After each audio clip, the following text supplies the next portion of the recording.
Welcome to the Blossoming Wisdom podcast. Join us in conversation as we trace a path from the earth to the sky, exploring the traditions of magic, mysticism, healing, and devotional practice. Enjoy the episode. I'm joined once again with Mónica from Mexico and Chandra from Rome, Italy. My name is Siri, Prakash, and in today's episode, we're talking about the transition of time and how it changes our internal clock to reflect the celestial clock. So, Mónica, I think I want to start with you in our conversation, being that we're very close to the celebration of the Day of the Dead. And I'd like to hear maybe some thoughts from you on what people can do if they want to also celebrate the Day of the Dead, no matter where they are. Okay, I think in order to answer that question, we should talk a little bit about what the Day of the Dead means. And I've been trying to reflect on that a lot. So if you take away all the colorful and vibrant things surrounding the celebration, it's really about connecting with the spirits. And the spirits can be of course, your ancestors, your family that passed away, but it can also be just this connection with this other realm that's not in this physical plane. So then it's basically about making an offering and saying please come and hang out with me on this earthy level. So it's just about that in essence. And so what people can do is just make an offering, and that can mean anything for you. In Mexico, we relate a lot with food and drinks. So when we make an offering, we put out the food that our loved ones liked, and we put the drinks that they like, and we put flowers, because this is a way of setting the table and saying oh, please come and visit me. But in essence, wherever you are, what you can do, you can follow the tradition like this in Mexico, but you can also just put an offering that's meaningful for you in order to connect to your loved ones that have passed or to that spirit realm. And so that's on one side. But also if you want to really follow tradition in the way we do it here in Mexico, you put the food that your family members that are not here you put flowers. You have to have all elements in the altar. You put a little bit of incense to represent the fire, and also the smell of the incense. It's said to attract the spirits. You put flowers to represent the earth. You put food also to represent the earth. You'll see a lot of these Mexican flags in the altars, so they represent the wind. What else am I missing? Water. You can put a glass of water. Do you know why it's celebrated on the day it's celebrated? Do you know why it follows that rhythm of time? Yes, this specific time of year, you mean? Well, why does it come on this day? Okay, so I was because the Day of the Dead, it's celebrated on November 1st, correct? November 1st and 2nd. Okay. But so when I was reflecting a little bit about this topic, and I was sometimes I'm tradition, let's go back to the ancient cultures, but I forget to remember that tradition is not something that's fixed, right? Tradition moves and it changes. Oh, can you explain that a little bit? That's interesting. Yeah, because the Day of the Dead. Okay, so this is going back to that topipic, and then I'll go back. I'm gonna start talking forever. So if you want to stop me, it's great. It's great. It's amazing. So now we said, the Day of the Dead, and it's beautiful and it's Mexican, but it was not celebrated in November.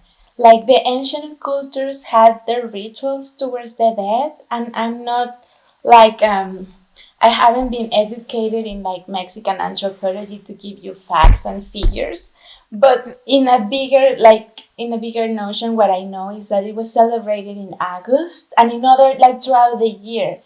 And when the Spanish came and colonized us, they didn't like a way of like in other parts of the world, a way of imposing uh, their own beliefs into the culture was to like gear the culture towards the rituals that they did, like the Catholic rituals. So what Right. they said, because the November 1st and 2nd is All Saints, is the All Saints Eve. So El Right. Día de Todos Santos, and that's a Catholic celebration.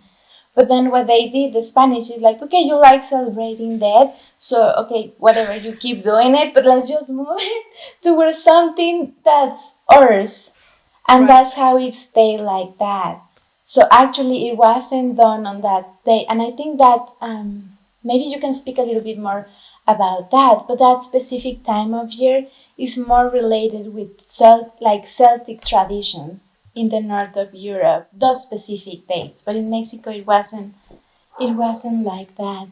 And yeah, and then going back to the topic of like how tradition changes, this year the Day of the Dead has been feeling quite different here, and I'm trying to just observe it because I don't know if it's after the pandemic or if something changed, but it's becoming very, very like a show. And like it's like all these brands are doing things related with the Day of the Day and these big parades, and people are getting like their face painted and they dress up with these like figures, like very Mexican. But what I'm trying to say is like it's this is pretty modern. So this is kind of a modern celebration of the Day of the Dead. And I'm trying to get outside of my head and saying like this is not the way it should be, because that's also very stubborn of me to say like, like just to observe how tradition shifts and changes and what that means. Anyway. Okay, but then what you're describing, so what you're saying is that in Mexican culture they had their own separate relation with how they honored and recognized the dead, and then through the influence of Catholicism, then they tried to connect it with a date and kind of and fix it into a Yeah. calendar, this Romaic Right. calendar. Yeah. And what you're saying is that also it's also super commercialized right now. Now. Right now. Yeah. Can I ask a question though about this? Because I've seen at least, and I'm a white girl, like from the other side, I've seen it commercialized for a long time. A long time. How long is a long time?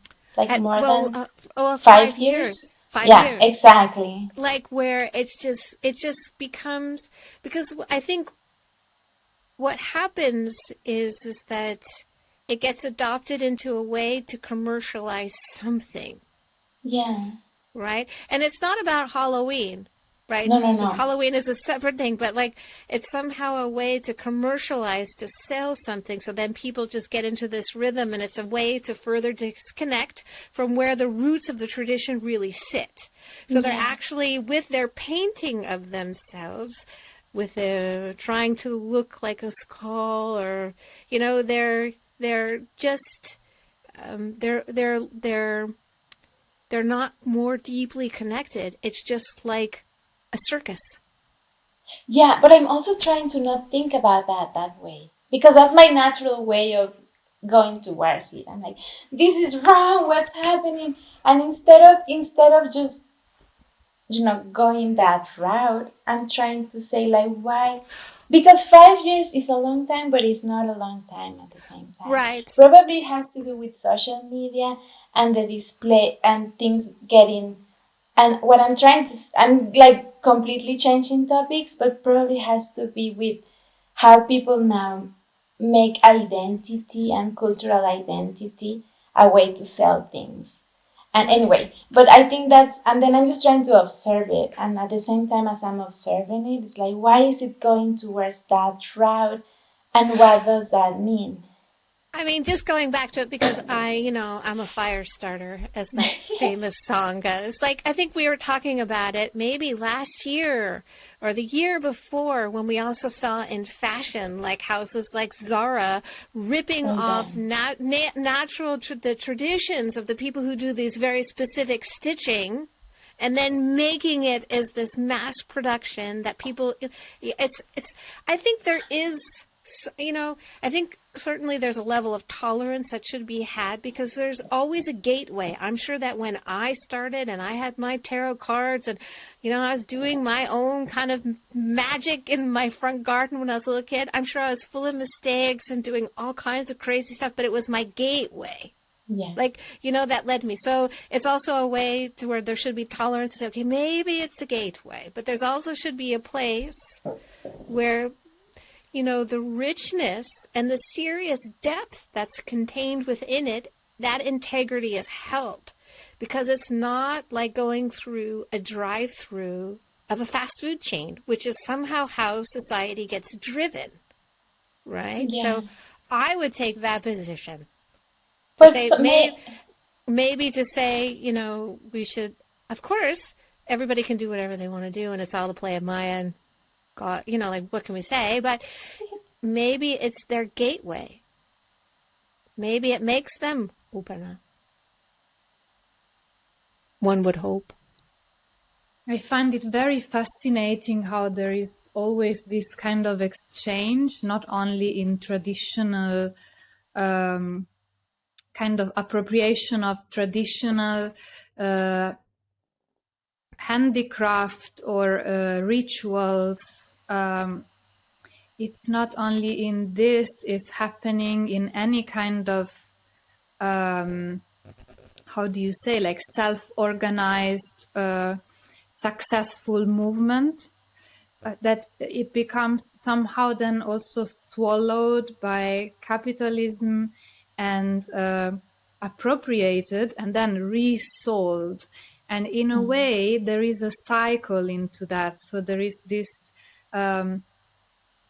invention or rediscovering of something, and then there is this growing, and then there is this appropriation, and sometimes it gets very much banalized in order to be something that can be sold and told in a 10 seconds video or something. And then after that, there is a movement that tries to get it back to the roots or back to how it was in the beginning. And I feel it happens with everything. And it's kind of a natural cycle in a way related to capitalism, if capitalism can be considered something natural.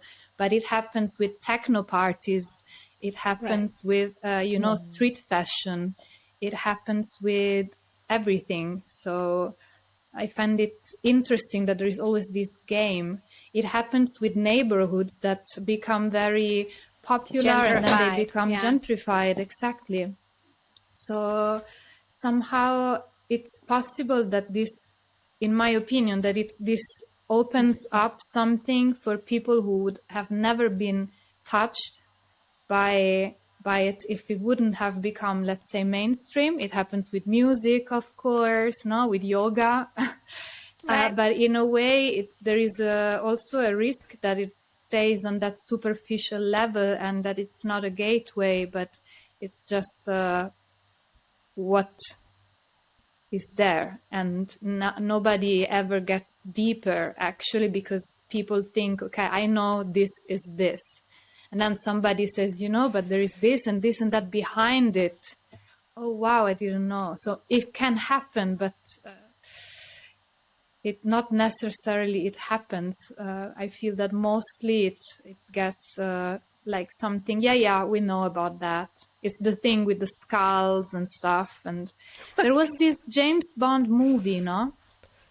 And yeah, can you tell us about, because I read about the fact that that was a big turning point into this festivity, and that after that it became really like a mass phenomena after that scene in Mexico. Yeah.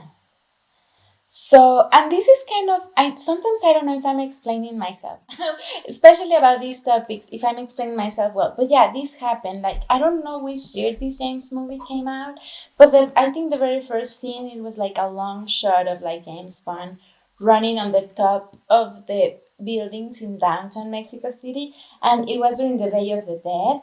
And this big parade with like big uh, skulls and like a very very festive parade was going on. So this is what happened in the movie, but we never had such thing in Mexico. Like there was never a parade for the Day of the Dead.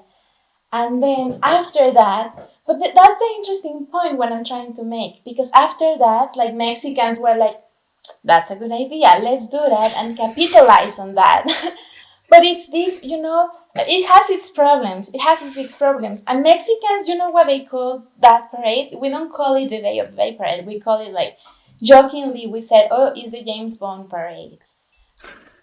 you know, but then it's also interesting to try to observe that, because then it's not people from outside coming and copying our traditions and exporting them. It's Mexicans saying, "Oh, you want to say this is what we do, or you perceive us in such way. Maybe I'm gonna take it back and then do it and then capitalize on that." This is just what I'm thinking, but I don't know if it's actually happening that way.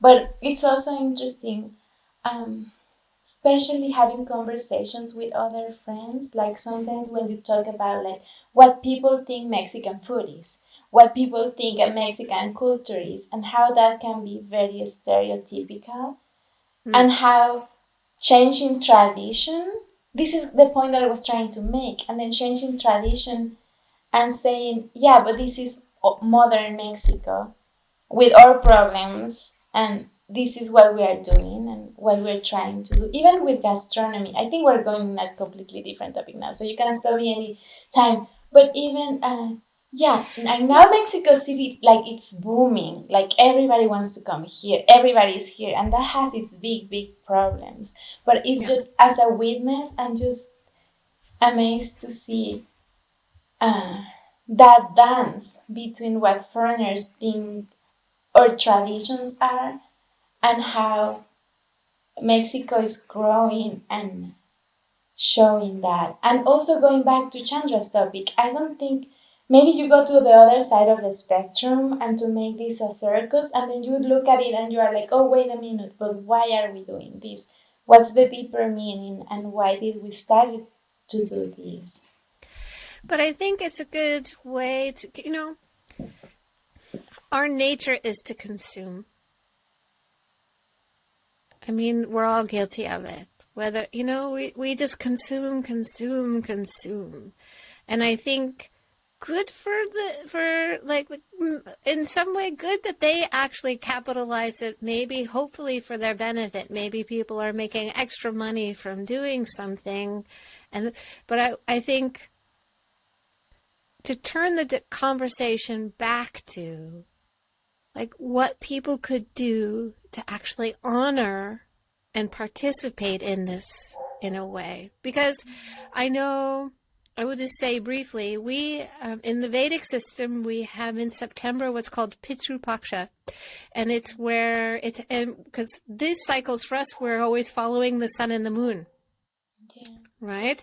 So we're looking at the timing of Chandra, the moon, right? We're looking at this timing, and then also the glorious sun to give day, so we're looking at this, and then on this day is also very similar, because as we've talked in previous episodes, there's a lot of cross where there's some similarities across traditions, and it's the same thing where you bring in all of their favorite things, you bring in all of the elements, and you honor them, and then you do it for a certain amount of days, right? So I think in looking at how people who actually want to participate in it, could you share once again what people could do? Yeah. Because I will say this, was a big discussion throughout like in India over the last like 6-7 years about the commercialization of all of the festivals and all of the product dyeing and all these things, because a lot of things too on the days like on the birth of Ganesha or even in Diwali, all of these idols and things go back into the river and they're filled with chemical colors, and then there's an objection saying, wait a minute, but now we're out of harmony with nature, and our whole practice is based on the harmony with nature of how we start to balance this between the heaven and earth and utilize that. And when we start to poison it, how can it work for us, right? Yeah. So how could people participate? Yes. So as I said, this is really a celebration about connecting to our ancestors, excuse me, and how to make an offering to welcome them during this time, to feel them more present, right? And that can mean something. If maybe you feel that they are really more present during this time, or just by setting your intention to connecting with them more, they feel more present. So typically you put an altar, you make an offering, you put flowers, we use marigolds, you light a candle, you can cook something that's that they really like. And and I was listening to a friend of mine the other day, and he said, like, the important thing about Day of the Dead is that you make it your own. So whatever feels right for you, like you put the pictures of the people that you can remember. You can put the pictures of your dog or cat that left. You can put the picture of your grandparents. You can put the picture of any friends of yours that just passed, and just have a moment to honor them, right? And we do that. So it's also going a little bit back to the dates and the way it's done. And this is how it was related when this like syncretism with the Catholic Church. So if you're gonna put it traditionally, you set it up on the night of the 31st. And that night, we call it the little souls.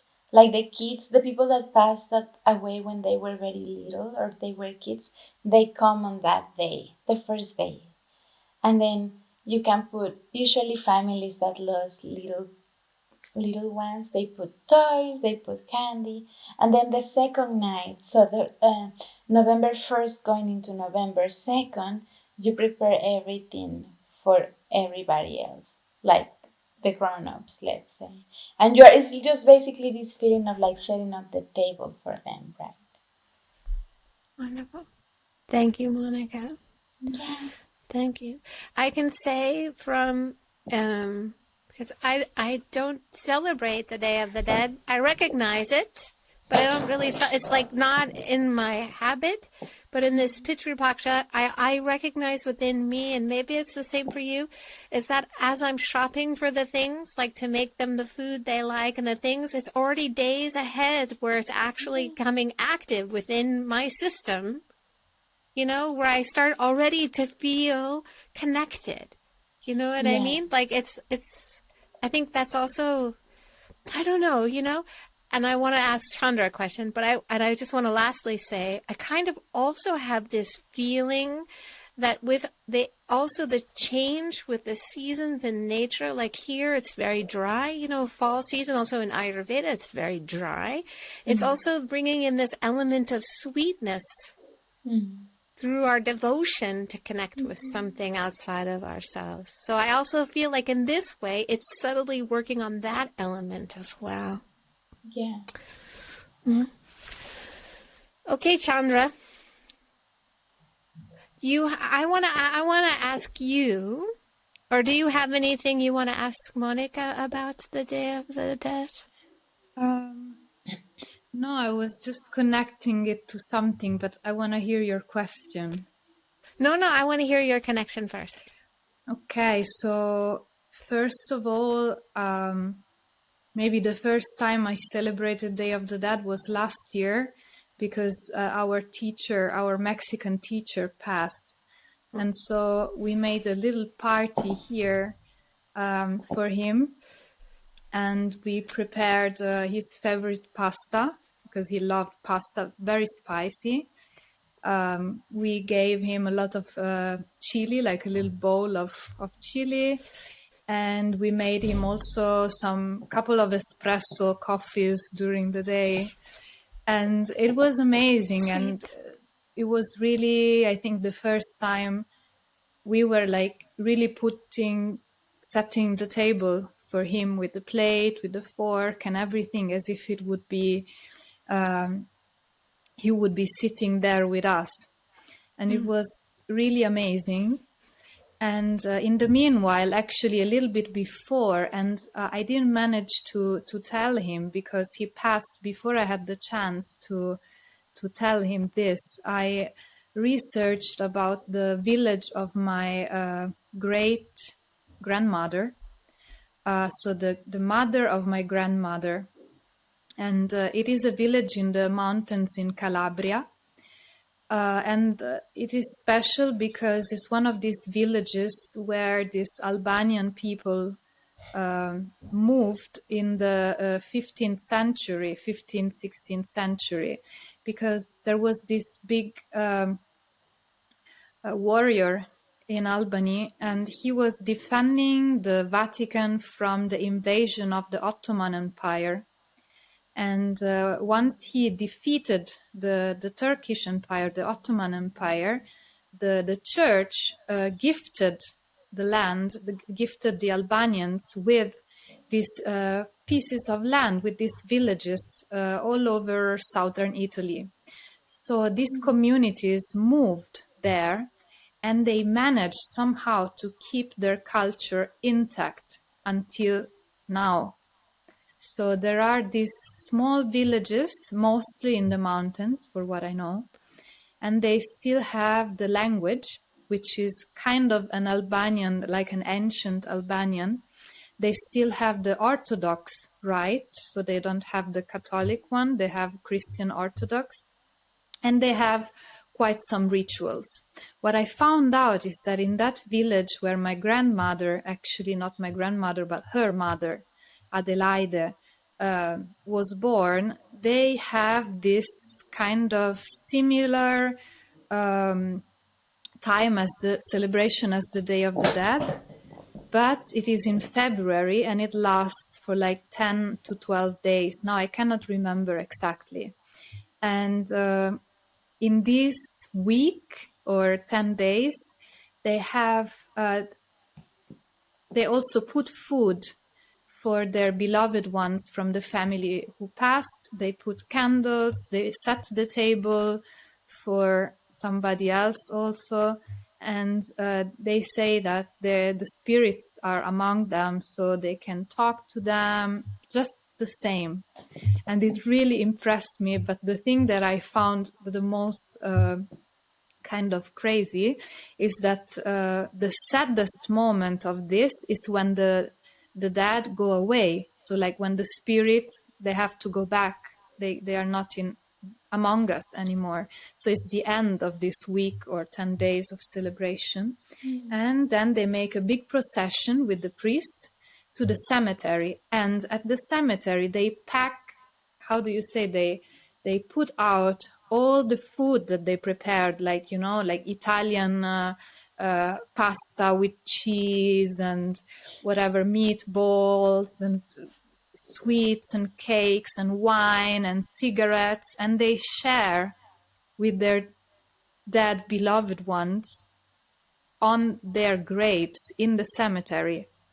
And it's like this big moment of food and wine and smoking and whatever, and then everybody goes back home. It's like this last goodbye every year, and I really want to go there and experience this because it's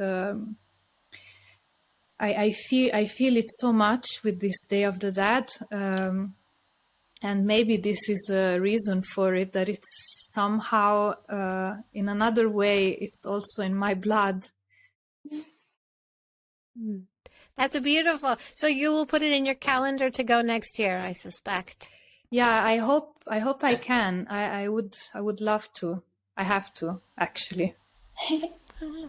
But that's very interesting because it sounds exactly like what they do here. I mean, here you can set your altar at home, but a lot of people, they also go to the cemeteries and have a big party there. Yes, somehow, I think why do you, okay, actually, I'd rather hear. So, Chandra, why do you think that we have such in the West, why do we have, or let's say in European countries, in maybe the US, I would extend it, why do you think we have such a finality in our relationship with that? Like, why do we want to push it away? Good question. I never really felt it so much. And so I always need to be careful around people because I always feel pretty okay with death. And it's not like I never suffered because somebody was gone, but I kind of felt like it's nature. And people is really, really scared of it in a very irrational way, but sometimes it feels it's actually very rational because even though there is, if you believe in Christ, then you have an afterlife, and this is actually what you live your life for.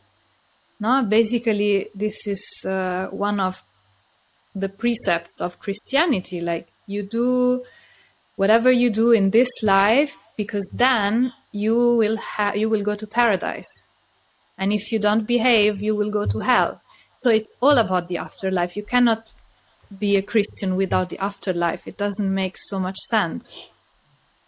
But then I feel it has a lot to do with not having contact with it anymore. And this is not only about dying, it's also about being born, and how it all becomes very in, how do you say, like everything becomes very sterilized, you know, like when you give birth, you are in the hospital, and all the doctors and the experts and the machines and all the light shining on it, you know, and then when you die, you also just leave, and people don't even want to have anything to do with a dead body. While traditionally you wash the body, you dress the body, and there are like enterprises who do that now. You just push it away and you immediately leave. You don't want to be in the same room even with somebody who just died, because it's scary. But I don't know, actually. I don't know why it is like this, why it is so scary. You know, I would venture to say a few things on it, because I also am not afraid of death, and I've had a lot of experience with death. And when I was a teenager, I would sneak into the Hollywood Cemetery, and I would lay in the graveyard in the middle of the night, and my friends are like, "Oh, you're so weird." You know, and when my father passed away, I washed his body inside of a morgue surrounded by bodies that were in bags, and I had no fear. But I think it's because I always had this idea that there was something greater. And I think that people, there's a couple of things where, one, they're afraid of confinement because they think either death is then everything, you're confined, you're locked in. Right? I think this is a thing. I think people think, oh my God, I'm in a box and I'm going to be buried under the earth and I can't move. When that's simply not the case. Even if you do get buried, right? And I think the other thing is this great fear of the unknown. And that's also just in how we live, that we're not trained to actually operate in the unknown, even if we're trying to, on a mundane level, like build our lives and trust in love and build our businesses. We're so afraid to go into that unknown space because somehow maybe our inner capacity is not so trusting of ourselves, right? So when I hear people talking, also, I grew up in the time in the 90s when the AIDS epidemic, so I had a lot of friends die, just from one moment to the next within a period of a few weeks, and I watched them get ravaged because they'd get the sores and things, so it wasn't like this kind of romantic thing. It was like you were watching them being digested by something, it was like pretty traumatic at the time as a young person. But I think it's always when people are faced, well, not always, but I think when people are faced with death, they actually the light goes on. You hear about people talking about what was meaningful for them, what was really important, and they have a message that they want to share of something that they wish they would have kept in their heart and in their mind, and not waited to the last moment. But we're so preoccupied with consumption that we're afraid to operate in that space of the unknown because we're looking for some sort of validation in this material space, I would say. Thoughts? Yeah, and actually what came to my mind is that science, since the beginning, tried to find a way to avoid death. That's right. And they're still trying, there is this Gilgamesh project that is about eternal life, about solving that as if death would be just a little problem that we don't have the technology to deal with yet, but it will come, and then we will not die anymore. It's just a technical problem, There is this mindset. There is. That's right. That's right. This pursuit of immortality. Oh. I mean, who would want to live forever? Not me. I wonder who that would be. Even there's people who they freeze themselves in these cryo chambers to be resurrected when a cure is found. Wait, is that for real or is that just in the movies? People actually freeze themselves? Yeah. And I was reading about this movement. In Japan, they were doing it like in the 80s, and they were wondering what to do with all these people in containers because they still hadn't figured out what to do. Or maybe it was the 90s, and they couldn't figure out what to do with them. Because you can't reanimate something. That's biological. Yeah, interesting. Like I stop living now because maybe there is a chance that I will live longer later, in a century or something. Yeah, but who knows what's in the century? It's this fear of the unknown. I think really at the bottom of it. I feel that there is even more, and there is something about the relationship to your soul. It is also related, of course, to this unknown that can be studied and, analyzed, or maybe not, no? And some people think that everything can be known and can be dissected under a microscope to find out what the smallest particle is, except for the fact that then there is nothing again. Like there is just space and there is only emptiness. So, but the fact is that we lost this relationship to the soul. And in that sense, I feel that you're really scared of death, because even if you define yourself as a religious person, if you don't feel your soul, of course you are afraid that there is nothing afterwards. It's just the end. And so you don't want your life experience to end because you are very attached to everything that is material, even affection, even friends and family and relationships, not only things. So I guess you don't want to let go in any way, and that's very scary. And this is also why you want to control nature in order to avoid this experience.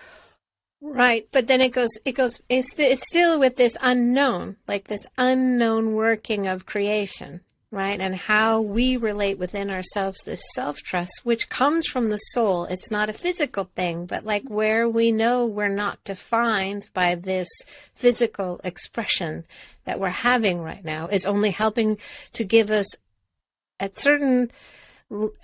most levels the experience, right? It's the container.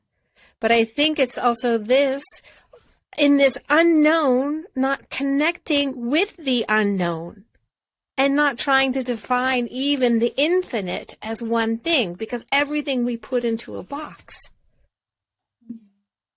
And in the end, most people go into a box. They do. They do. Either you get burned or not. They do.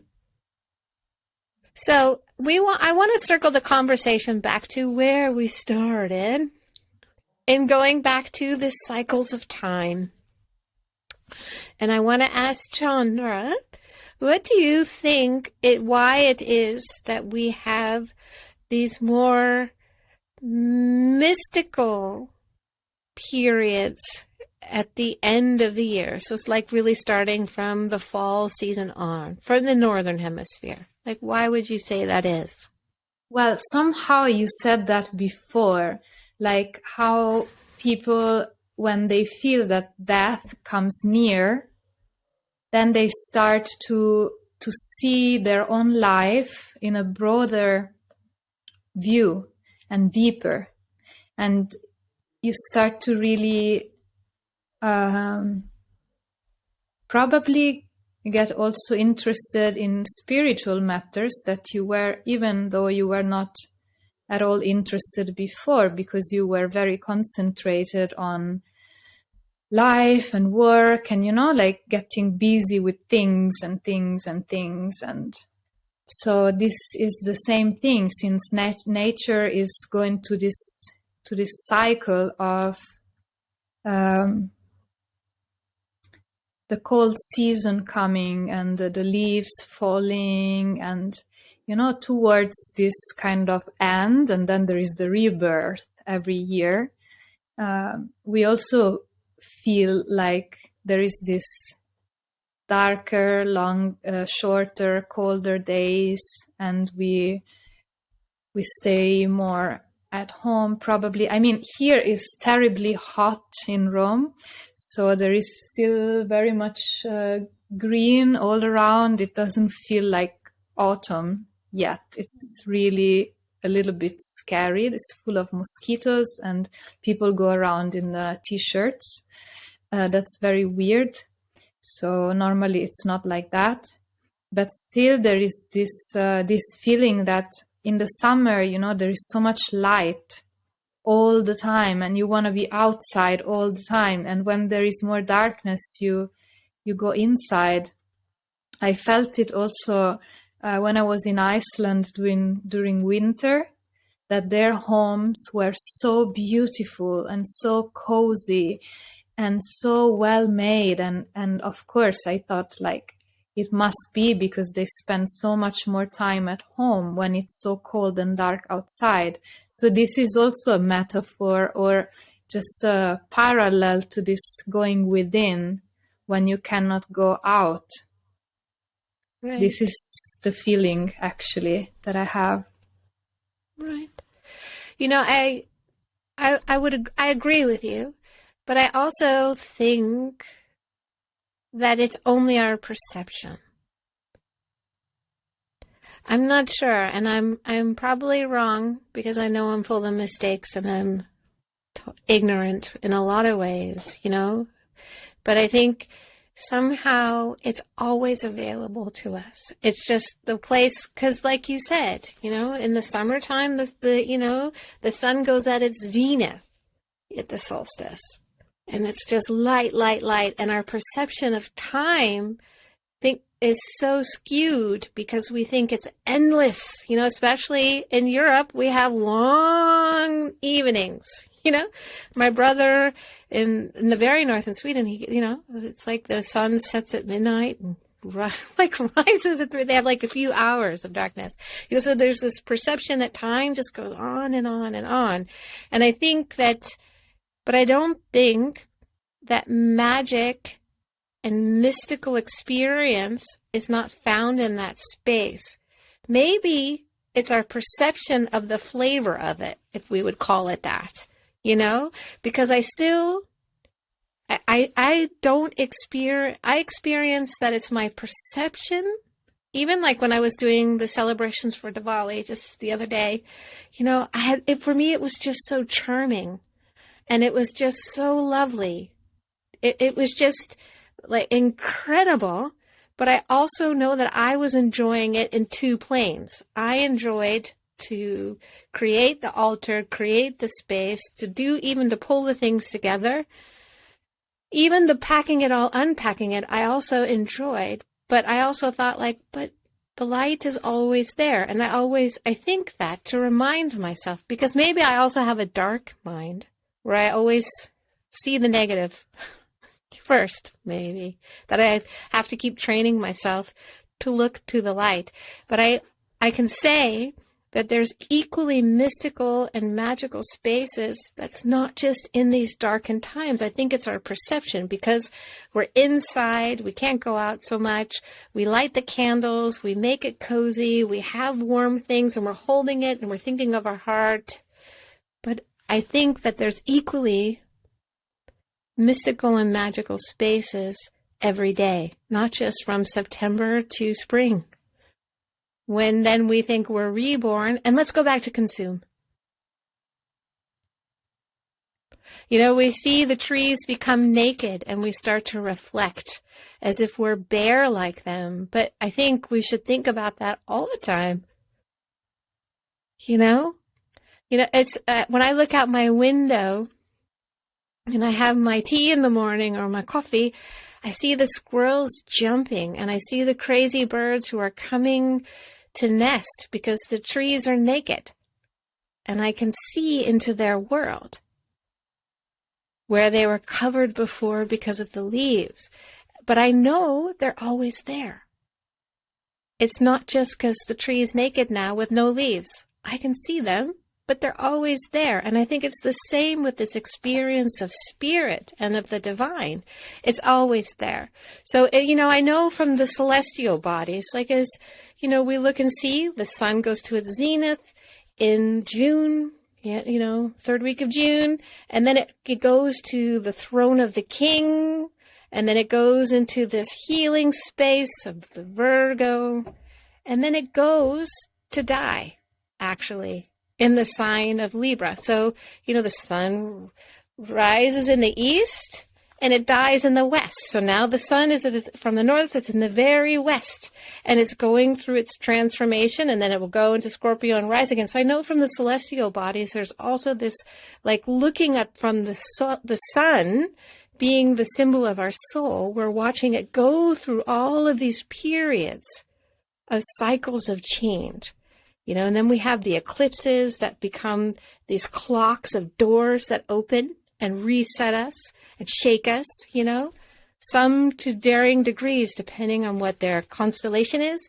So I understand that and I know that well, but I think it's perception also too, because I think it's always there if you're just observant. Like our teachers, really, I'm sure across all traditions, whether it's in the yoga or the healing or the shamans, the pundits, the lamas, they are always seeing. It's not because of a certain time of year, right?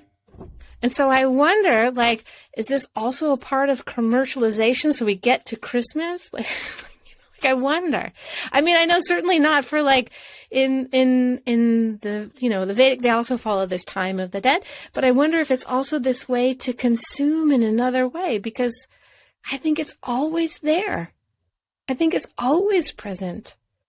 It's just a matter of where our attention is to see it or not. I Okay, feel... maybe here's... Go ahead, please. No, on one side, I totally agree with you.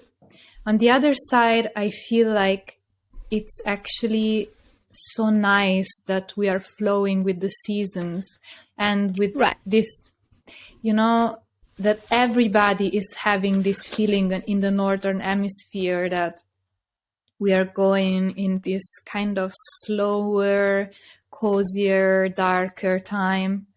Then Christmas is another thing, because it becomes again like so full of little lights and consuming and buying and meeting and chatting and drinking and eating. But still, my feeling is that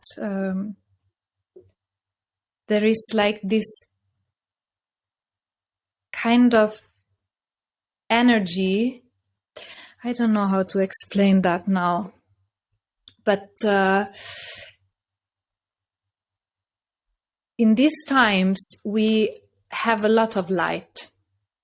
Like even the churches that used to be, just lightened by candles and by the light coming in from some small windows with the colored glasses, they are full of this very bright lights, so that we see every detail of the sculptures and the columns and whatever the painting is. And in Rome is full of churches. It's really like that. So we don't have that impression anymore of this dark space, which is also for me related to the unknown. And as I was saying, even these moments that are so mysterious, like birth and death, they are also kind of happening in these laboratories, let's say, or hospitals, like places where there is neon lights all the time. And so these lights of screens, lights of signs, lights of everything is so full of artificial lights everywhere, so much that we don't even see the stars anymore, in the dark sky. And so I feel that this summer I was feeling there is too much light. This summer I was feeling like there is so much sun all day long, and it's so bright and powerful, and it's so hot.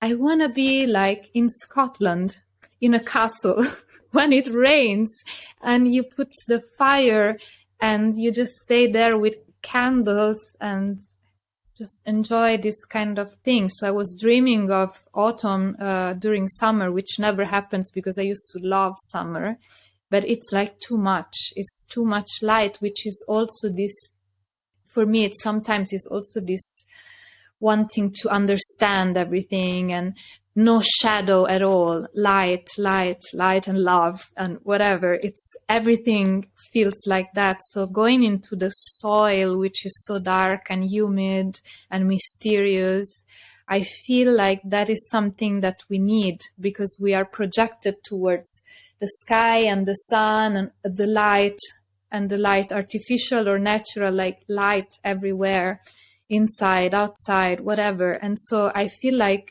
this little bit of darkness, be it metaphorical, be it seasonal, be it an actual place or just a feeling, is something that would be very nourishing for us.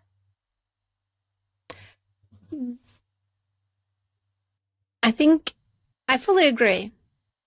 But if we talk about the soul, that's not related to the earth, would we still have that perception? But we're not just souls, Siri, we are humans. If we were just souls, nothing would matter. But we are humans with seasons, with gravity. That's right. That's right. And I love the earth. I do love the earth, and I do love the seasons. But I just think it's more, I like to just chew on things for a while. And maybe we'll never have a conclusion even for myself. And certainly I probably will never have the right answer because it will then change again. But I think that somehow it's like this, I think that I know everything is a clock. Like we're here, it's time, right? On Earth, we're subject to time. This for sure. And through the time, there are seasons. I get that. But it's more about, and I don't want to be, I certainly don't want, I don't think I'm a saint and I don't want to be, but it's looking at, for me, like we were talking about before we started the episode, is this intimacy with our mystical experience does not just get ignited when it's dark. Yeah. Because all that we're trying to do is become intimate with ourselves so that we can experience more deeply something outside of ourselves. Yeah. And so what I see is that, so I try to keep myself aware outside of the darkness of time, is looking for it always, because I know I'm a heavy person. I know it. I have an intensity that comes with me, and I'm somehow, I'm always ready for it. So I know that there's a side of me I also need to develop to become more soft, easygoing. Maybe I will never have that achievement in this lifetime, but it's also where just to look at and challenge it and go like, no, it's always available. You don't have to wait for a special moment.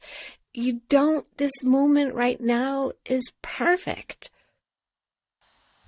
But I don't think the question is whether it's available or not, because it is. But maybe we're focusing too much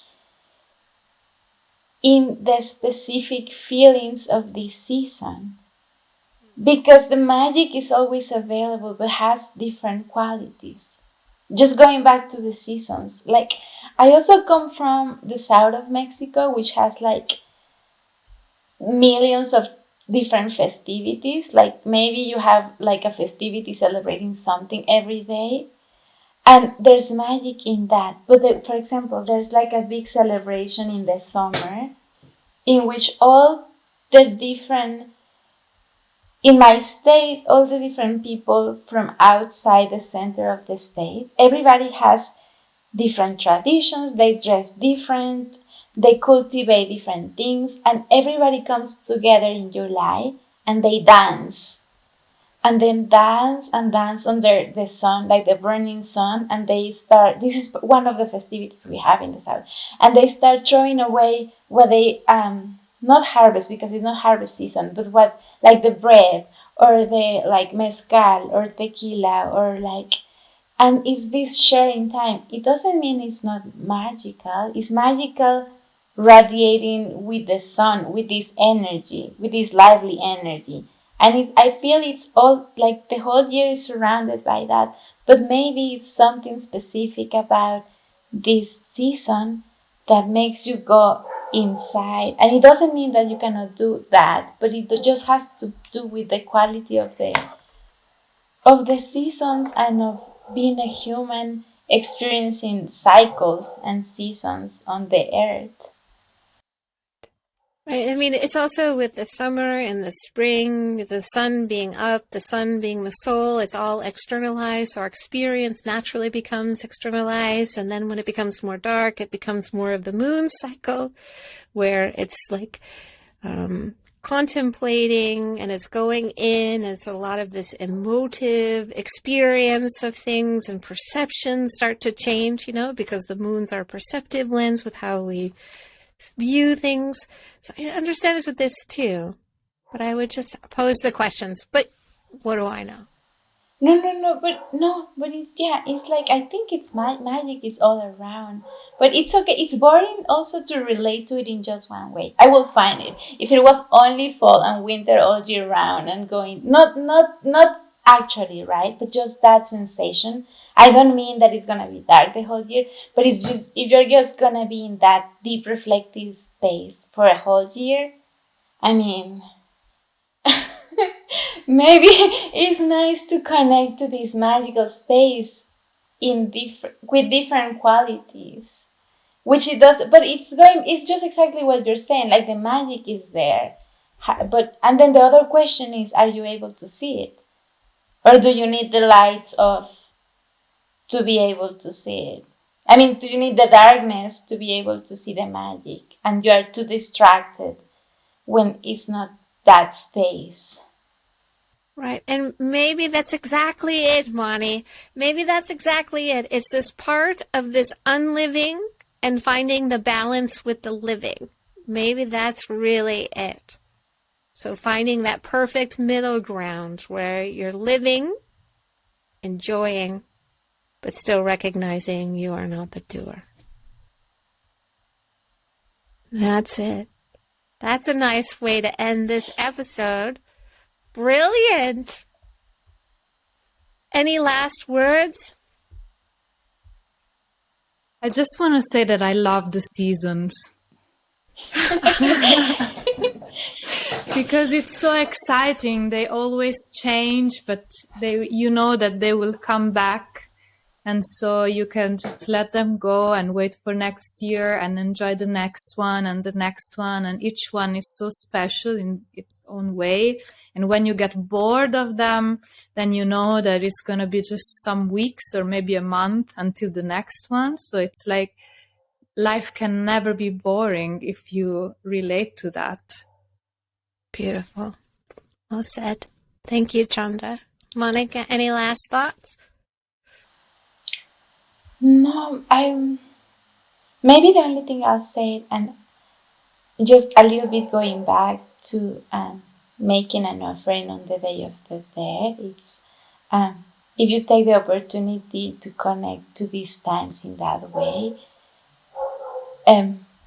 be creative, be authentic, and also you can have your altar all year round, kind of connecting all the topics we've been discussing. And maybe also in Mexico we give more emphasis to this time of year, but you can make this connection and have these offerings and rituals all year round. Which I think you guys do. Yeah. I think it's naturally. I mean, I think it's, as I understood, it's already part of your culture. We can learn a lot from you. I don't know about that. I think we learn a lot from each other. Yeah, that's exactly it. That's how we actually, it's exactly it, is that through this sharing of culture, we take what is actually perhaps somehow fitting a part of our soul. And if we honor it, we're forever blessed, right? We're in magical times in that way that we can reach across each other. Yeah. Okay, I love you guys a lot. Thank you so much. And thank you to everybody who powered through and listened. Please share your experience in the comments. Tell us what you do in celebrating the Day of the Dead. Tell us what you do to honor your lineage, your ancestors by blood and adopted, your teachers, your pets, and help the community grow. All right, my friends. Thank you so much. Love you guys. Thank you. Love you. Ciao, ciao. Adios. We hope you enjoyed today's episode. Please join in the conversation by leaving a comment and sharing your feedback and your experience. We'd love to hear from you. Take care, everybody.